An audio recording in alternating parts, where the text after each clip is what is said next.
Welcome. Today we're going to be taking apart a Dell Inspiron 15 7000 series. This one is a 7579.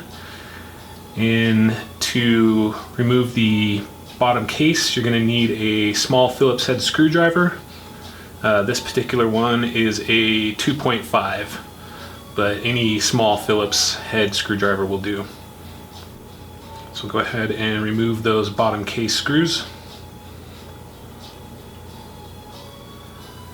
And once you finish taking the screws out, we're going to go ahead and lift on the back part to kind of start popping that cover off.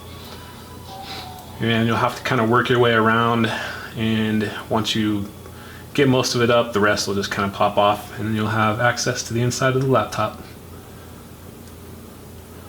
So the first thing we're going to do is go ahead and disconnect that battery.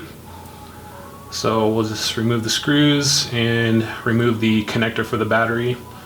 And this particular type, the connector will just slide out laterally.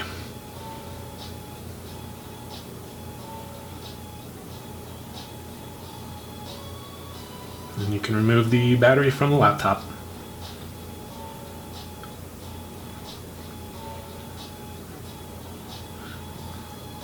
Go ahead and remove the RAM stick by spreading the little retainer bars and pulling the RAM stick free.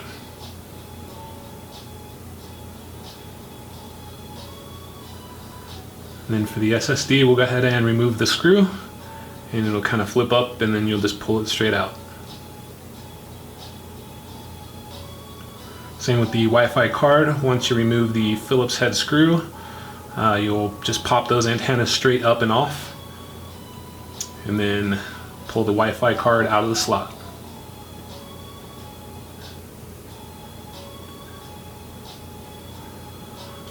Alright, for the InOut board, we're going to go ahead and just disconnect the small ribbon or cable going into it from the speakers.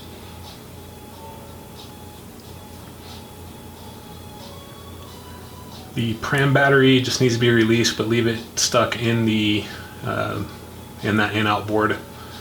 Then we'll go ahead and flip the little bar up and remove the cable for the InOut board. And remove the screw.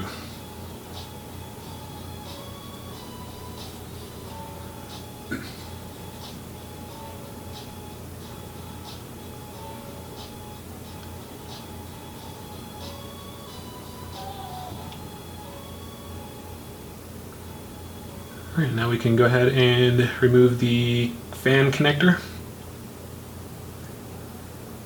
And then remove the screws for the fan, and then remove the fan from the palm rest.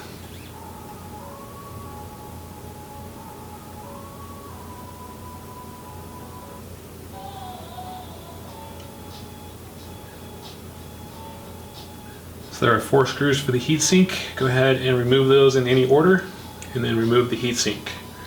There are numbers on the heatsink itself stamped in, but that is for tightening it down after you've applied the thermal paste.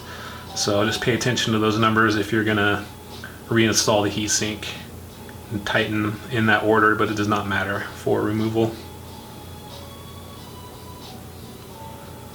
Make sure all those screws are loose, and then we'll go ahead and pull it from the motherboard.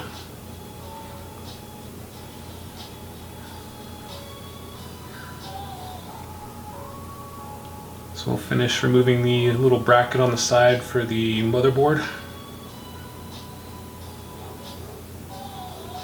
And remove the DC jack. Just one screw, and then you'll be able to pull that DC jack free and then unplug it from the motherboard.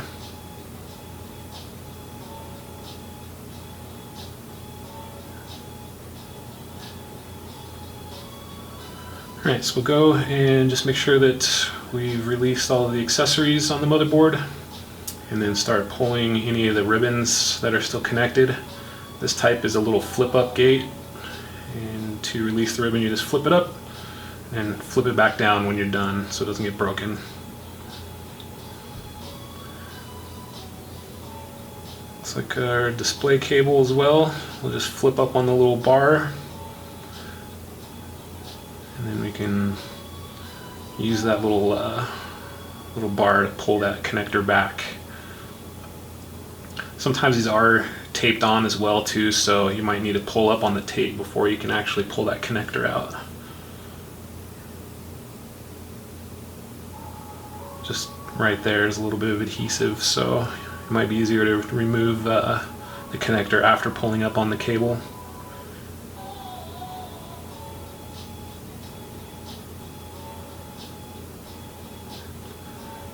And a lot of these also have tape, so you might just need to remove a little bit of tape before you can access the little retainer gate. Just flip that up and then you can pull the cable out.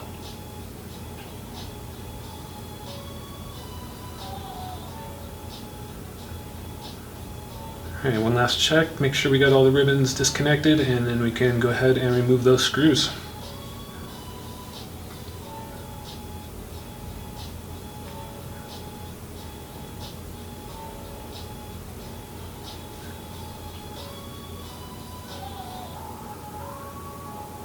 And once in a while they can hide some screws underneath some covers, but on this particular laptop they are pretty well exposed and easy to access.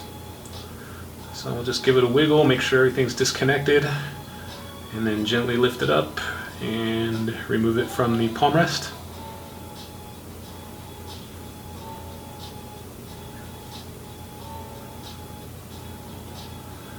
Alright, so now we got a good view of the inside of the palm rest. Speakers just kind of held in there with the grommets, and looks like a little bit more tape. And we can go ahead and remove the screw for that power button board and remove it from the palm rest.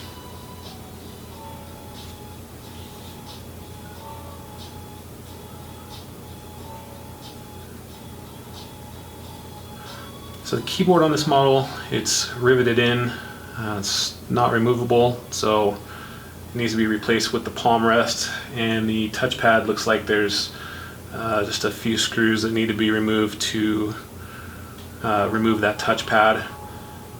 So it's simple enough, but keyboard is built into the palm rest, so it's going to stay with the palm rest. If it is bad, you'll need to replace it as an assembly.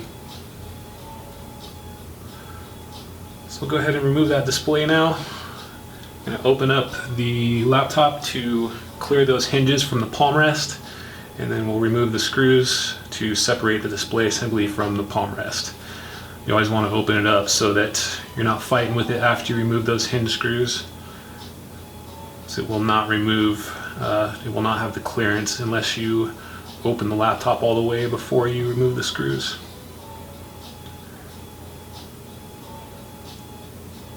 Alright, so we're left with the LCD display assembly, and like many others, the way to disassemble this particular model is separating the front bezel from the back cover. There's a seam that runs all along the edge of the display assembly, so you need a flat tool and you need to work it in there and start popping it up. A lot of these are also held on by adhesive, so you may end up needing a heat gun to actually remove the back cover, especially if it's a combination digitizer screen. But for most models, just using this flat edge tool, you can get around the edge of the display screen to remove it from the back cover assembly. In this case, we're going to go ahead and leave that display assembly complete, but once you separate the two halves, you'll be able to access the inside of the display no problem.